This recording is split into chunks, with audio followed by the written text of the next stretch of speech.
The Lord be with you. And with your spirit. The proclamation of the good news according to St. John. Glory to you, O Lord.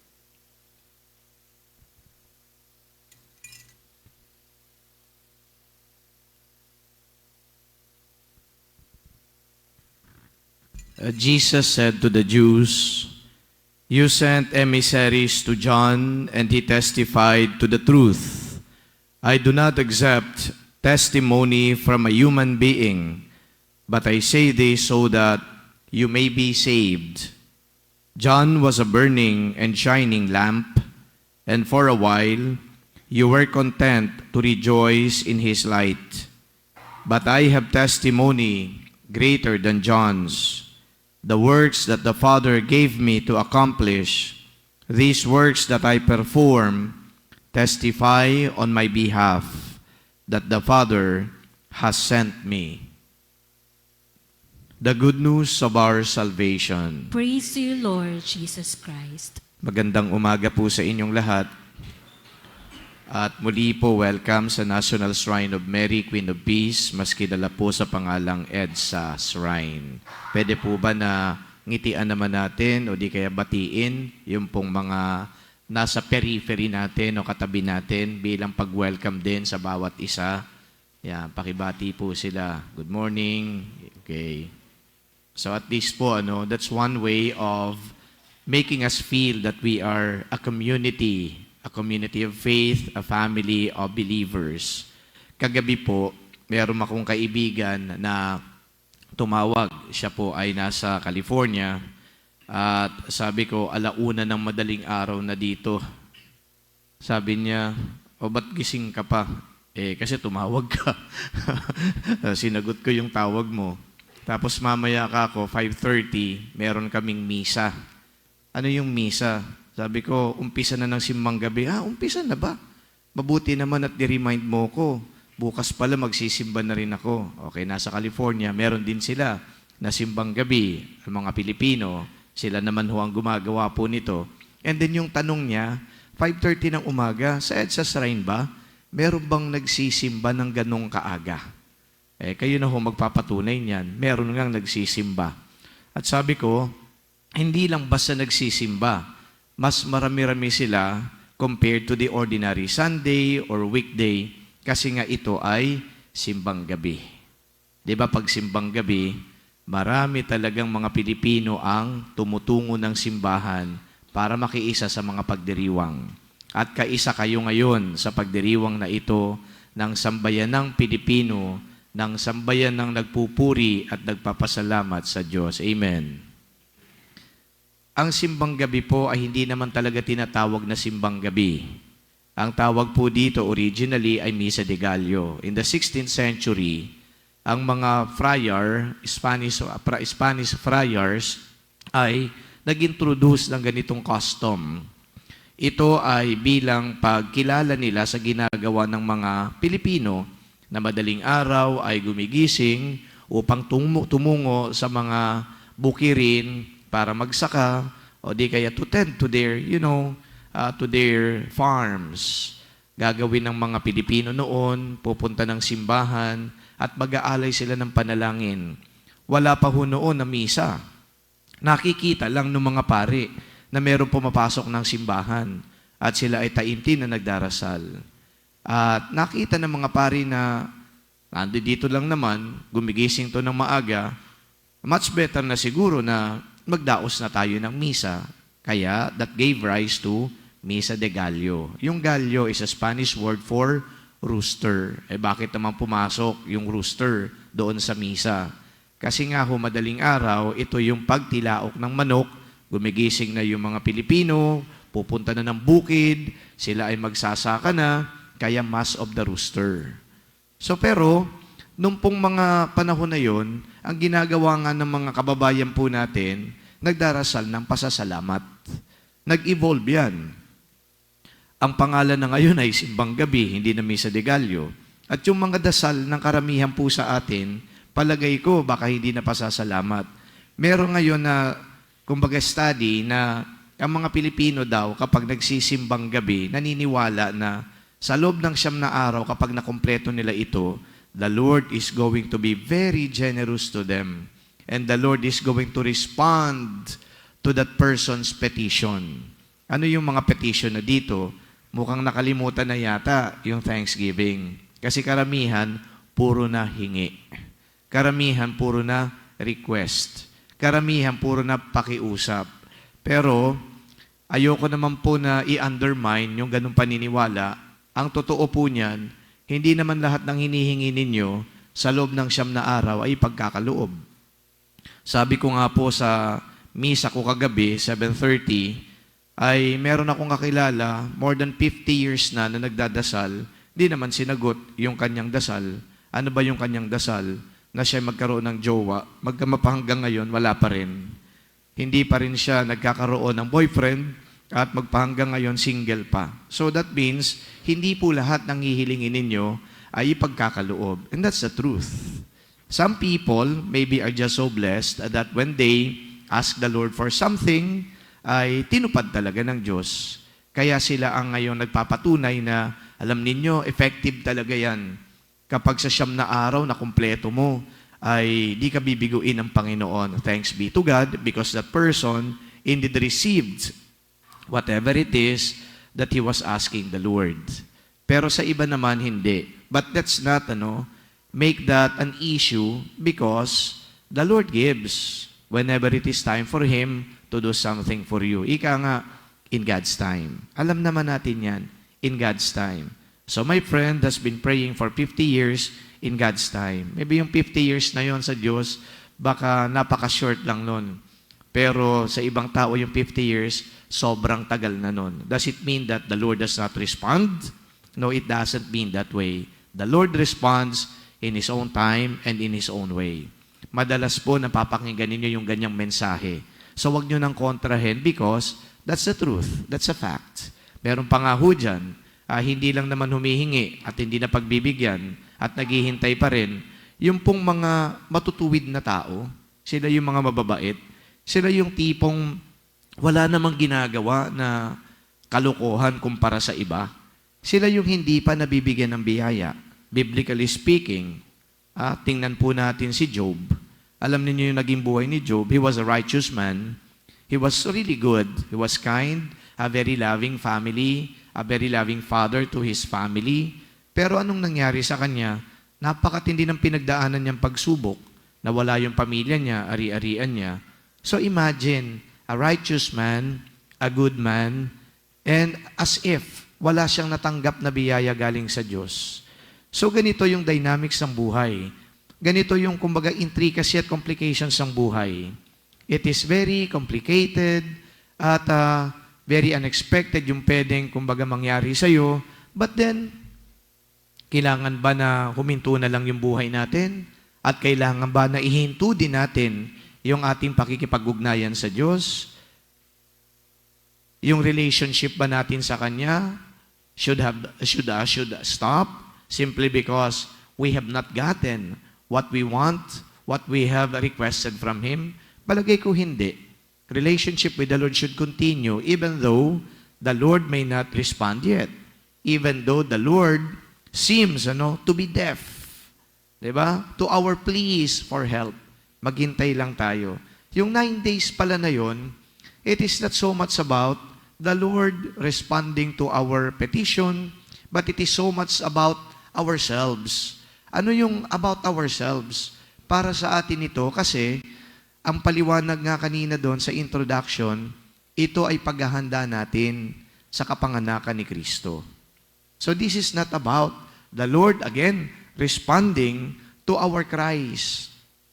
But it is about our preparation for His coming.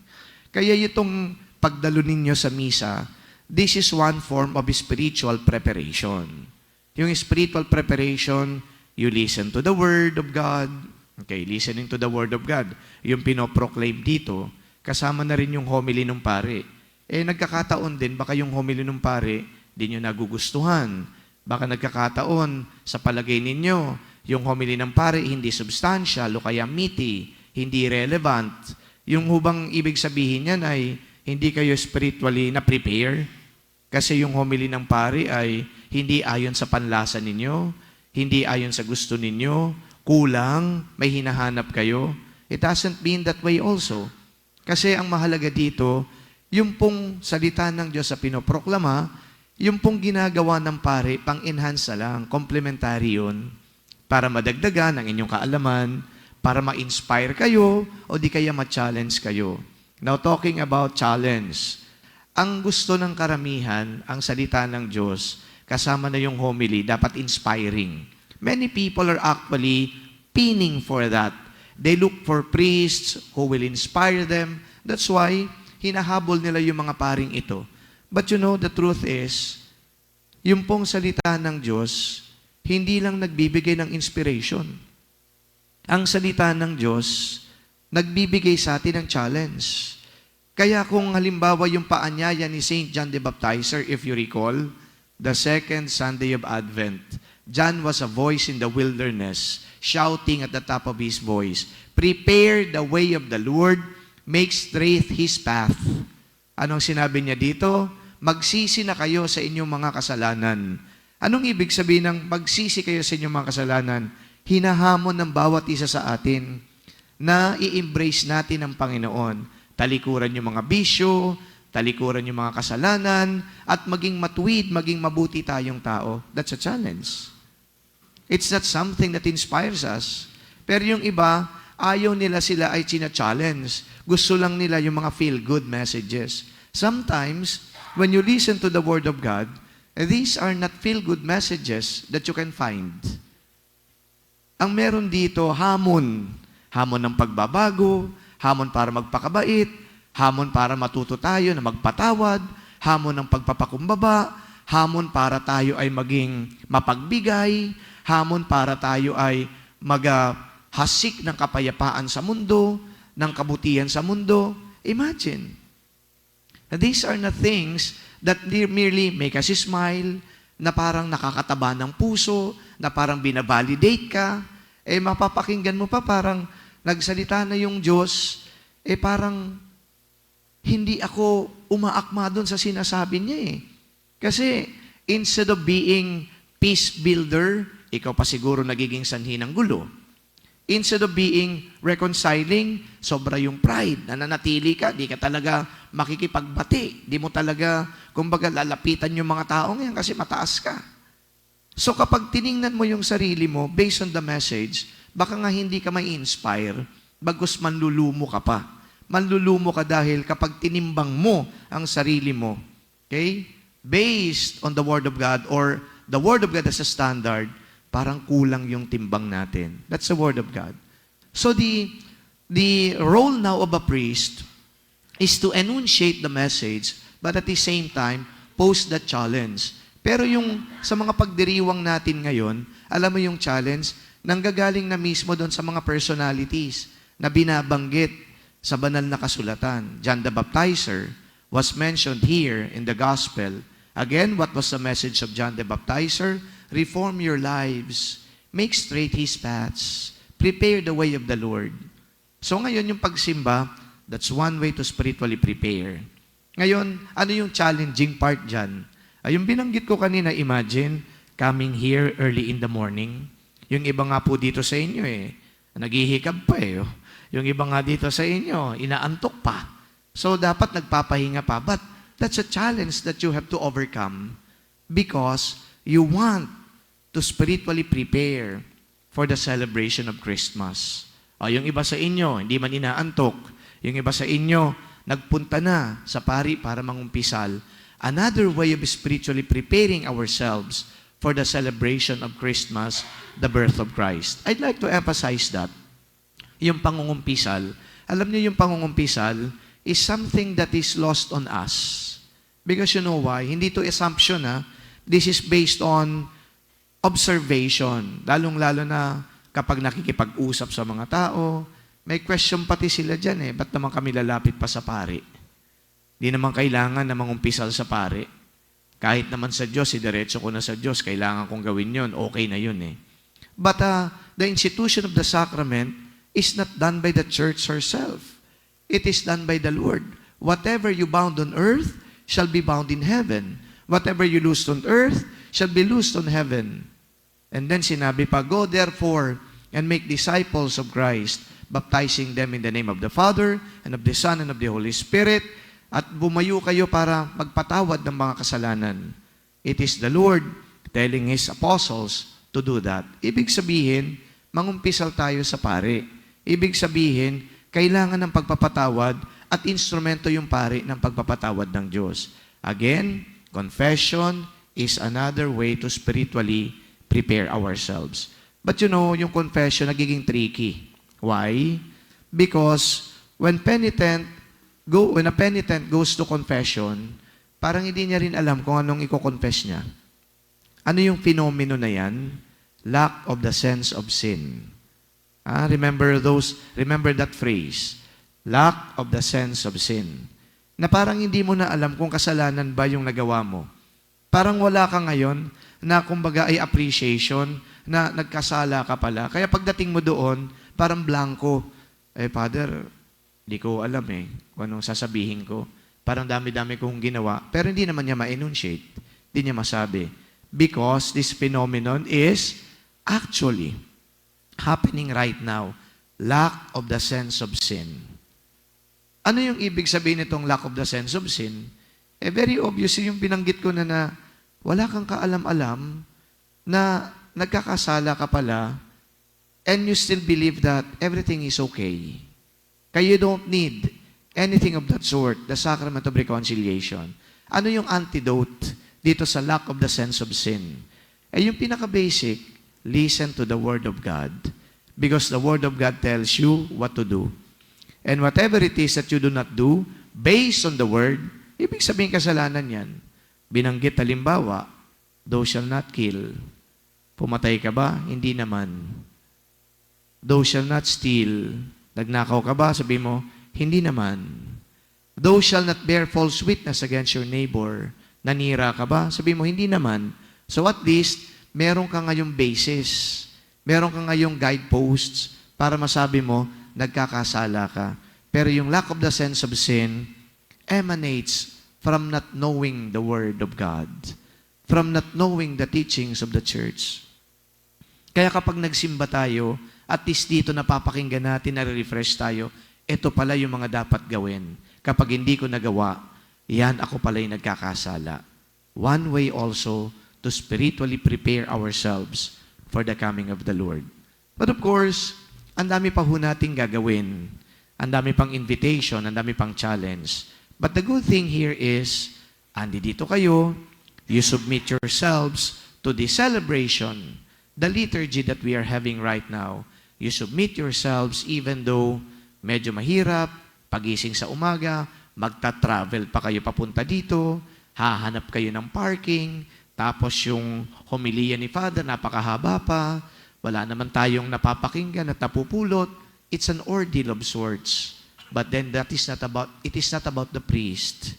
It is about the Lord. Naparito kayo, hindi para sa pari. Naparito kayo, hindi para sa choir.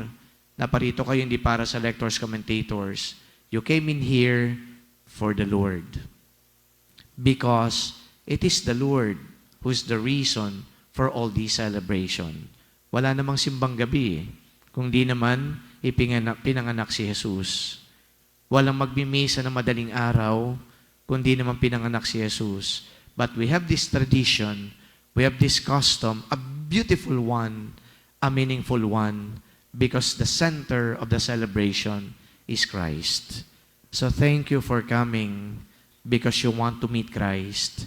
Thank you for coming because you want to prepare for His birth.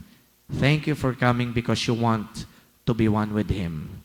Yun lang na reason na andi dito kayo, sapat na para ma-overcome natin yung pananaw ng karamihan, dapat tumingi, dapat makakuha, dapat makatanggap.